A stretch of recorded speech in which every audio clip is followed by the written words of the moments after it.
நீ வெறும் சோறு ஆக்கி போடுறதுக்கு வந்தவ. உன் தகுதி என்னன்னு தெரிஞ்சிட்டு பேசு. தகுதி. ஒரு மனுஷனோட தகுதிய யாரு தீர்மானிக்கிறது? கையில காசு இருக்கிறவனா இல்ல அதிகாரம் இருக்கிறவனா? நாம ஒருத்தரை உயிருக்கு மேல நேசிப்போம். அவங்களுக்காக நம்ம ஆசை கனவு எல்லாத்தையும் மூட்டை கட்ட வச்சுட்டு வீடு தான் உலகம்னு வாழ்வோம். ஆனா அதே மனுஷங்க ஒரு நாள் நம்ம கிட்ட உன் தகுதி என்னன்னு கேட்பாங்க பாருங்க. அந்த ஒரு கேள்வி இத்தனை வருஷம் நீங்க அவங்களுக்காக பார்த்த வேலைய கொட்டின அன்பை எல்லாத்தையும் ஒரே நிமிஷத்துல ஜீரோ ஆக்கிடும். அப்படி அசிங்கப்பட்டு தகுதி இல்லைன்னு ஓரங்கட்டப்பட்ட ஒரு பொண்ணு அதே தகுதியை வச்சு எப்படி உலகத்தையே திரும்பி பார்க்க வச்சாங்கிறத பத்தி தான் இன்னைக்கு நம்ம பார்க்க போற கதை. இது வெறும் கதை இல்ல. இன்னைக்கு பல வீடுகள்ல நிழலா வாழ்ந்துட்டு இருக்கிற ஒவ்வொரு பெண்ணோட நிஜம். கதைக்குள்ள போகிறதுக்கு முன்னாடி நம்ம ஸ்ரீ பிரீஸ் வேவ் சேனலை சப்ஸ்கிரைப் பண்ணிக்கோங்க. கூடவே இருக்க பெல் ஐக்கானையும் கிளிக் பண்ணிக்கோங்க. நீங்க எப்பவாவது யோசிச்சிருக்கீங்களா? நீங்க ஒருத்தர் மேல ரொம்ப அன்பு வச்சிருப்பீங்க. அவங்களுக்காக என்ன வேணா செய்வீங்க. ஆனா அவங்க உங்களை ஒரு பொருட்டாவே மதிக்க மாட்டாங்க. அந்த நிமிஷம் உங்க மனசுக்குள்ள ஒரு வலி வரும் பாருங்க. அது வார்த்தையால சொல்ல முடியாது. இன்னைக்கு இந்த 10 நிமிஷம் நான் உங்ககிட்ட பேச போறது ஒரு வீடியோ கிடையாது. இது உங்களுக்கும் எனக்குமான ஒரு உரையாடல். உங்க மனசுக்குள்ள இருக்கிற பாரத்தை இறக்கி வைக்க போற ஒரு நேரம். உங்களை மதிக்காத இடத்துல நீங்க ஏன் இன்னும் இருக்கீங்க? இன்னைக்கு இல்லைனாலும் என்னைக்காவது ஒரு நாள் அவங்க என்னை புரிஞ்சுப்பாங்க அப்படின்ற ஒரு சின்ன நப்பாசை தானே. ஆனா உண்மை என்ன தெரியுமா? புரியாதவங்களுக்கு புரிய வைக்க நீங்க எடுக்கிற ஒவ்வொரு முயற்சியும் உங்களை நீங்களே தாழ்த்திக்கிற மாதிரி தான். வாங்க இதை பத்தி ஆழமா பேசலாம். நல்லவளா இருப்பது ஒரு சாபமா? நல்லவளா இருங்க, தப்பே கிடையாது. ஆனா மற்றவங்க உங்களை மிதிச்சுட்டு போற அளவுக்கு ரொம்ப மென்மையா இருக்காதீங்க. தப்பு நடந்தா தட்டி கேட்கலனாலும் பரவாயில்ல, அங்கிருந்து விலக தெரியணும். நாம செய்யற தப்பு என்ன தெரியுமா? மற்றவங்க நம்மளை மதிக்கணும்னு அவங்க பின்னாடி ஓடுறது. அன்புங்கிறது கேட்கறது இல்லை, அது தானா கிடைக்க வேண்டியது. இதை ஒரு கதையோட பார்ப்போம். ஒரு நடுத்தர குடும்பத்தை சேர்ந்த மருமகள் ஒருத்தவங்க இருக்காங்க. அவங்களுக்கு கைவினை பொருட்கள் செய்யறதுல சின்ன வயசுல இருந்தே ரொம்ப ஆர்வம். ஆனா கல்யாணத்துக்கு அப்புறம் குடும்பம் தான் முக்கியம்னு எல்லாத்தையும் மூட்டை கட்டி வச்சுட்டாங்க. அந்த வீட்டில் அவங்களோட வேலை சமைக்கிறது, துவைக்கிறது, மற்றவங்க சொல்றத கேட்கறது. தினமும் எந்திரிக்கிறது, சமைக்கிறது, வீட்டில் இருக்கிற எல்லா வேலையும் பார்க்கறது, இப்படியே அவங்களோட நாட்கள் ஓடிட்டே இருக்கு. ஒரு நாள் அவங்க வீட்டில் ஒரு விசேஷம் வருது. அவங்களோட புருஷனோட தம்பிக்கு கல்யாணம் வருது. அந்த விசேஷத்தில் இந்த மருமகளுக்கு அந்த வீட்டிலேருந்து ஒரு புடவை கூட யாரும் எடுத்து தரல. ஆனால் மற்றவங்க எல்லாம், அந்த வீட்டை சேர்ந்த மற்ற பெண்கள் எல்லாரும் என்ன பண்ணுறாங்களாம், நல்லா விதவிதமாக நகை வாங்கி போட்டுக்கிட்டு நல்லா ரகரகமாக பட்டு புடவைங்களாம் வாங்கி கட்டிக்கிட்டு அந்த விசேஷத்துக்கு வராங்க. இவங்க என்ன பண்ணுறாங்க, இந்த மருமகள் என்ன பண்ணுறாங்கன்னா, அவங்க மாமியார் போட்டுட்டு இருந்த அந்த நகைகளை பார்த்துட்டு இந்த டிசைனுக்கு பதிலாக இதில் வேறு ஒரு டிசைன் செஞ்சுருந்தா ரொம்பவே அழகாக நேர்த்தியாக இருந்திருக்கும். இந்த மாடலுக்கு பதிலாக நீங்கள் ஒரு குறிப்பிட்ட மாடலில் சொல்லி நீங்கள் இந்த மாதிரி வாங்கியிருக்கலாம், ரொம்பவே உங்களுக்கு பொருத்தமாக இருந்திருக்கும் அப்படின்னு சொல்கிறாங்க. அதுக்கு அந்த மாமியார் மற்றவங்க எல்லாருக்கும் முன்னாடி சொல்கிறாங்க, நீ இந்த வீட்டுக்கு வெறும் சோறாக்கி போடுறதுக்காக வந்தவ. உனக்கு எதுக்கு நகை நட்டு அலங்காரம் இதெல்லாம்? உன் தகுதி என்னன்னு தெரிஞ்சிட்டு பேசுன்னு அசிங்கப்படுத்துகிறாங்க.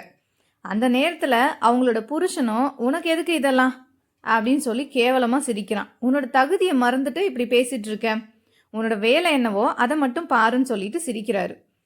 அந்த நிமிஷம் அந்த மருமகளுக்கு ஒன்று மட்டும் புரியுது, நாம் இங்கே மனுஷியா இல்லை, ஒரு வேலைக்காரியாக தான் இருக்கோம்னு. அப்படி என்ன நம்ம பெரிய தவறு செஞ்சிட்டோம் அப்படின்ற கேள்வி அந்த மருமகள் மனசில் எழ ஆரம்பிக்குது. ஒரு சின்ன கருத்தை தானே நம்ம அவங்க கிட்ட சொன்னோம், இதுக்கு எதுக்கு இவங்க எல்லாரும் இப்படி பேசிட்டு இருக்காங்க, ஏன் மனசை இப்படி உடைக்கணும் அப்படின்னு அவங்க யோசிக்கும் போது தான் அவங்களுக்கு ஒரு விஷயம் புரியுது. இந்த இடத்துல மற்றவங்க எல்லாரும் அவங்க அந்த வீட்டு மருமகள்னு பார்க்க கிடையாது, அவங்களோட தகுதி என்ன, நம்மளை விட வசதி குறைவான இடத்துல இருந்து வந்தவ அப்படின்ற முத்திரை குத்தி அவங்கள தரம் தாழ்த்தி பார்த்துருக்காங்க அப்படின்றது அவங்களுக்கு புரிய ஆரம்பிக்குது. ஆனா அந்த மருமகள் அதுக்காக அழுதுட்டேலாம் இருக்கல. அன்னைக்கு இரவு முழுக்க அவங்க யோசிக்க ஆரம்பிக்கிறாங்க. ஏன் இதெல்லாம் நடந்தது, எதனால நடந்துச்சு அப்படின்னு அவங்க யோசிச்சுட்டே இருக்கும்போது கொஞ்ச நேரத்துக்கு அப்புறமா வேக வேகமா எந்திரிச்சு போறாங்க. அவங்க மூட்டை கட்டி வச்சிருந்த ஒரு பழைய துணி மூட்டையை வந்து எடுக்கிறாங்க. அதில் அவங்க கொஞ்சம் நூல், கொஞ்சம் வந்து கற்கள், அதாவது வந்து இந்த ஜுவல்லரிஸ் எல்லாம் பதிப்போம் இல்லையா, அந்த மாதிரியான கற்கள், மணிகள், இதெல்லாம் அவங்க வந்து வச்சுருந்தாங்க. வீடியோவோட ஆரம்பத்திலே சொல்லியிருப்போம், இந்த மருமகளுக்கு இந்த மாதிரி கைவினை பொருட்கள்லாம் செய்கிறதுல ரொம்பவே ஆர்வம் இருந்துச்சுன்னு சொல்லிட்டு. இந்த பொருட்கள் எல்லாத்தையும் எடுத்து வச்சு அவங்களுக்கு தெரிஞ்ச ஒரு நேர்த்தியான அழகான ஒரு ஜுவல்லரியை செய்ய ஆரம்பிக்கிறாங்க. ராத்திரி எல்லாரும் தூங்குனதுக்கு அப்புறமா கிச்சன்ல ஒரு சின்ன விளக்க மட்டும் வச்சுக்கிட்டு விடிய விடிய வேலை செய்கிறாங்க. காலையில் 5 மணிக்கு மற்றவங்களுக்கு தெரியாம பழையபடி வீட்டு வேலையெல்லாம் செய்ய ஆரம்பிக்கிறாங்க. அவங்க செஞ்ச பொருட்கள் எல்லாத்தையும் சமூக வலைத்தளங்கள்ல முதலீடு எதுவும் இல்லாம விளம்பரம் செய்ய ஆரம்பிக்கிறாங்க. ஆரம்பத்தில் ஒரு 100 ரூபாய் 200 ரூபாய் தான் அவங்களுக்கு கிடைச்சது. ஆனால் அதை வச்சே அவங்க கொஞ்சம் தரமான மெட்டீரியல்ஸ் வாங்கிக்கிறாங்க. ஒரு கட்டத்தில் அவங்களோட டிசைன்ஸு ரொம்பவே யூனிக்காக இருந்ததால் பெரிய பொட்டிக்லேருந்து ஒரு ஆர்டர் ஒன்று வருது. அந்த ஆர்டரை செஞ்சு கொடுத்து முடிச்சதுக்கு அப்புறமா அந்த பொட்டிக்கு மூலயமா அவங்களுக்கு நிறைய ஆர்டர்ஸ் வந்து வர ஆரம்பிக்குது. இவங்களோட டிசைன்ஸ்க்கு சமூக வலைத்தளங்களில் நிறைய டிமாண்டாக ஆரம்பிக்குது. ஒரு கட்டத்தில் அவங்க வீட்டு வேலைக்கு ஆள் போடுற அளவுக்கு வளர்ந்துட்டாங்க. அவங்க ஊர்லேயே ஒரு சின்ன இடத்த வாடகைக்கு எடுத்து ஒரு 10 பெண்களுக்கு வேலை கொடுத்து ஒரு பிராண்டும் ஆரம்பிச்சிடுறாங்க. இப்போ இந்த கதையில் நீங்கள் எல்லாம் நினைப்பீங்க, அவ்வளோதான், அந்த மருமகள் நல்லா வளர்ந்துட்டாங்க, இதோட இந்த கதை வந்து முடிஞ்சிச்சுன்னு. அப்படி தான் கிடையாதுங்க. அவங்க நல்லா டெவலப் ஆனதும் அவங்கள பார்த்து அவங்க வீட்டில் இருக்கவங்களே, இவ ரொம்ப மாறிட்டா, முன்னாடி மாதிரி கிடையாது, இவ ரொம்ப திமிரு பிடிச்சவளா மாறிட்டா அப்படின்னு சொல்லி அவங்கள சொல்கிறாங்க. ஆனால் அதுக்கு அந்த மருமகள் மனசுக்குள்ளே நினச்சிக்கிறாங்க, இதுதான் என்னோட முதல் வெற்றி அப்படின்னு. அவங்க உங்களை இவ்வளவு நாள் அவங்க இஷ்டத்துக்கு ஆட்டி படைச்சாங்க. இப்போ உங்களை அவங்களால கட்டுப்படுத்த முடியலன்னு வர்ற கோவம் இருக்கு இல்லையா, அதுதான் ஒரு பெண்ணை திமிரு பிடிச்சவ அப்படின்ற முத்திரை வந்து குத்தி வச்சிடுது. இந்த மாதிரி தேவையில்லாத பேச்சுக்களுக்கெல்லாம் அவங்க செவி சாய்க்காம அவங்களோட பிராண்டை எப்படி இன்னும் டெவலப் பண்ணணும் அப்படின்றத கான்சென்ட்ரேட் பண்ணி அதில் வந்து மும்முரமாக இருக்க ஆரம்பிக்கிறாங்க. வீட்டு வேலைகளை செய்யறதுக்கு ஒரு ஆளும் வந்து நியமிக்கிறாங்க.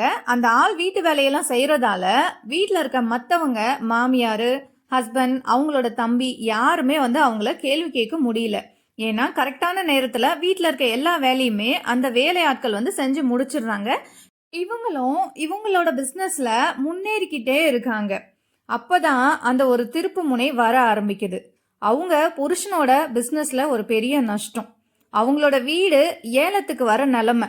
நகை நட்டை எல்லாம் அடகு வச்சாச்சு. அவங்க சொந்தக்காரங்க கூட யாருமே காசு கொடுக்க முன் வரல. அன்னைக்கு தான் அந்த ஊர்லயே பெரிய பிஸ்னஸ் உமன் அப்படின்ற அவார்டு அந்த மருமகளுக்கு கொடுக்குறாங்க. இந்த பதிவை டிவியில அந்த வீட்டை சேர்ந்த மாமியார், அவங்களோட புருஷன், அவங்க புருஷனோட தம்பி, அவங்களோட மனைவின்னு எல்லாருமே பார்க்குறாங்க. இந்த மருமகள் நிதானமாக அந்த அவார்டை வாங்கிக்கிட்டு வீட்டுக்குள்ளே வர்றாங்க. இப்போ அவங்க கையில் ஒரு செக் புக் இருக்குது. வீடு ஏலத்துக்கு போகாமல் இருக்க அந்த பணத்தை அவங்க எடுத்து அவங்க புருஷன்கிட்ட கொடுக்குறாங்க. அவங்க புருஷனும் தலையை தொங்க போட்டுக்கிட்டு அந்த செக்கை வாங்கிக்கிறாரு. அப்போ அந்த மருமகள் சொல்றாங்க, அன்னைக்கு என் தகுதி என்னன்னு கேட்டீங்க இல்லையா, சமையல் கட்டில் இருக்கிற வரைக்கும் எனக்கு தகுதி இல்லை, ஆனா எனக்கான தகுதியை நானே செதுக்கிக்கிட்டேன். நீங்க கொடுத்த அவமானம்தான் எனக்கு மூலதனமா இருந்துச்சு. இந்த வார்த்தையை அவங்க கேட்கும்போது அவங்கள அவமானப்படுத்தின எல்லா வாயும் அமைதியா மௌனம் காக்குது. இதோட இது முடிஞ்சிடல. அவங்களோட புருஷன் அவங்க கிட்ட வந்து கேட்குறாரு, என்னோட பிஸ்னஸில் லாஸ் ஆகிடுச்சு, அதனால உன்னோட பிஸ்னஸ் நல்லா ரன் ஆகிட்டு இருக்கு இல்லையா, இனிமே இது நம்ம பிஸ்னஸ், நாம் இதை எப்படி டெவலப் பண்ணலாம் அப்படின்றதுல நம்ம கான்சன்ட்ரேட் பண்ணலாம் அப்படின்னு சொல்லி அவங்க கிட்ட சொல்கிறாரு. இப்போதான் அவங்க முழுமையாக வெற்றி அடைஞ்சதா உணர்றாங்க. கண்ணை மூடி கொஞ்சம் யோசிச்சு பாருங்க. கடைசியாக நீங்கள் எப்போ உங்களுக்காக சிரிச்சிங்க? கடைசியாக எப்போ உங்கள் மனசுக்கு பிடிச்சதை செஞ்சீங்க? மற்றவங்களுக்காக வாழ்ந்து வாழ்ந்து உங்களை நீங்கள் தொலைச்சிட்டீங்கல்ல. இப்போ இந்த நிமிஷமே ஒரு முடிவெடுங்க. உங்களை மதிக்காத இடத்துல ஒரு நிமிஷம் கூட உங்கள் அன்பை பிச்சையாக கேட்காதீங்க. அங்கிருந்து தைரியமா வெளியே வாங்க. ஆரம்பத்தில் கொஞ்சம் கஷ்டமாக தான் இருக்கும், ஆனால் போக போக தெரியும் இதுதான் உங்கள் வாழ்க்கையில் நீங்கள் எடுத்த மிகச்சிறந்த முடிவுன்னு. உங்களை இழக்க வைக்கிற இடம் உங்களுக்கு சொந்தமான இடம் கிடையாது. நீங்கள் வைரமானவங்க, அதை தூசியில் போட்டு வீணடிக்காதீங்க. ஒரு பெண்ணோட உண்மையான ஆயுதம் எதுன்னு தெரியுமா? நல்லா கவனிச்சுக்கோங்க பெண்களே. ஏன் அந்த மருமகள் அன்னைக்கு அந்த அவமானத்தை விழுங்கிட்டு நிற்க வேண்டி இருந்துச்சு? ஏன்னா அன்னைக்கு அவங்களுக்கு தங்குறதுக்கும் ஒரு கூரையும் ஒரு வேளை சோறும் அவங்க புருஷனோட வருமானத்தில் இருந்தது தான் கிடைச்சிது. அந்த ஒரு காரணம் தான் அவங்கள உன் தகுதி என்னன்னு கேட்க வச்சுது. ஒரு பெண்ணுக்கு அன்பு, பாசம், குடும்பம் இதெல்லாம் எவ்வளோ முக்கியமோ அதை விட முக்கியம் பொருளாதார சுதந்திரம். நீங்கள் யாரையும் சார்ந்து இல்லாத போதான் உங்களுக்கான மரியாதையை நீங்களே தீர்மானிக்க முடியும். பணம்ன்றது வெறும் காகிதம் கிடையாது, அது உங்களோட குரல். உங்கள் கையில் காசு இல்லைன்னா உங்கள் நியாயமான கோபம் கூட அடுத்தவங்களுக்கு தலைகணமாக தான் தெரிய ஆரம்பிக்கும். ஆனால் அதுவே நீங்கள் சம்பாதிக்க ஆரம்பிச்சிட்டா உங்கள் அமைதி கூட நிதானம்னு மதிக்கப்படும். யார்கிட்டையும் ஒரு 100 ரூபாய்க்கு கையேந்தி நிற்காத நிலைமை வரும்போது தான் உங்கள் முதுகுத்தண்டு நிமிர்ந்து நிற்க ஆரம்பிக்கும். உங்களுக்கு ஒரு கஷ்டம்னா அவங்க வருவாங்க, இவங்க காப்பாற்றுவாங்கன்னு காத்துட்டு இருக்காதீங்க. நீங்கள் மற்றவங்களை எதிர்பார்க்குற ஒவ்வொரு நிமிஷமும் உங்களை நீங்களே பலவீனமாக்கிக்கிறீங்க. உங்கள் தேவைகளை நீங்களே பூர்த்தி செஞ்சுக்க ஆரம்பிக்கும் போது உலகம் உங்களை ஒரு ஆளுமையாக பார்க்க ஆரம்பிக்கும். உங்களோட திறமை தான் உங்களுக்கு இருக்கக்கூடிய மூலதனம். அன்னைக்கு அந்த மருமகள் கிட்ட லட்சக்கணக்கில் பணம் கிடையாது, ஆனால் அவங்க கிட்ட ஒரு திறமை இருந்துச்சு. அந்த மாதிரி நம்ம எல்லார்கிட்டையுமே ஒரு திறமை கண்டிப்பாக இருக்கும். அந்த கை வேலைப்பாடு தான் அந்த மருமகளை இந்த உலகத்துக்கு அடையாளம் காட்டுச்சு. படிப்பு இருக்கோ இல்லையோ, ஏதோ ஒரு சுய தொழிலோ இல்லை வேலையோ உங்களுக்குன்னு ஒரு வருமானத்தை உருவாக்கிக்கோங்க. உங்களை நீங்களே காப்பாற்றிக்க முடியுன்ற நம்பிக்கை வரும்போது எந்த அவமானமும் உங்களை வீழ்த்தவே செய்யாதுங்க. அந்த மருமக தன்னோட புருஷன்கிட்ட சொன்ன ஒரு வசனம் என்ன தெரியுமா? அன்னைக்கு என் தகுதி என்னன்னு கேட்டீங்க இல்லையா? அப்போ எனக்கு தெரியல, ஆனால் இப்போ சொல்கிறேன். ஒரு பெண் எப்போ தன்னோட தேவைக்காக அடுத்தவன் கையை எதிர்பார்க்காம நிற்கிறாளோ அப்பவே அவ உலகத்தை ஆள தகுதியானவளா ஆயிடுறா. நான் அன்னைக்கு நகையை தேடையில என்னோட தொலைஞ்சு போன சுய மரியாதை தான் தேடினேன். அதை கண்டுபிடிச்சதுனால தான் இன்னைக்கு இந்த வீட்டை ஏலத்திலிருந்து என்னால் மீட்க முடிஞ்சிச்சு அப்படின்னு அந்த மருமக அவங்களோட புருஷன்கிட்ட சொல்கிறாங்க.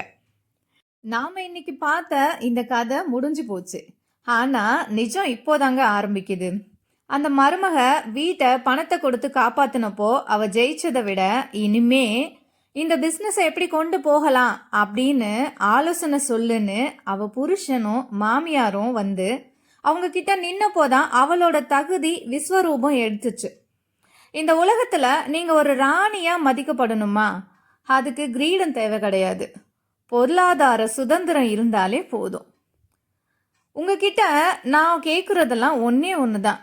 உங்களை மதிக்காத இடத்துல அன்பை பிச்சையாக கேட்காதீங்க.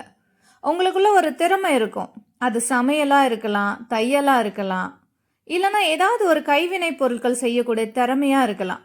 அதை தூசி தட்டுங்க. மற்றவங்களுக்காக வாழ்ந்தது போதும். உங்களுக்காக ஒரு சாம்ராஜ்யத்தை உருவாக்குங்க. உங்களை அன்னைக்கு தகுதி இல்லைன்னு சொன்ன அதே வாய்ங்க நாளைக்கு உங்ககிட்ட உதவி வேணும்னு வந்து நிற்கும். அன்னைக்கு நீங்கள் கொடுக்குற அந்த பதில் தான் உங்கள் வாழ்க்கையோட ஆகச்சிறந்த வெற்றியாக இருக்கும். யாரையும் சார்ந்து இருக்காதீங்க. நீங்கள் தனித்து நிற்கும் போது தான் இந்த உலகம் உங்களை தலை குனிஞ்சு பார்க்கும். உங்களை நீங்களே நேசிக்க ஆரம்பிங்க. உங்களுக்கான மரியாதையை நீங்களே செதுக்குங்க. அடுத்த ஒரு வீடியோவில் உங்களை சந்திக்கிறேன். நன்றி.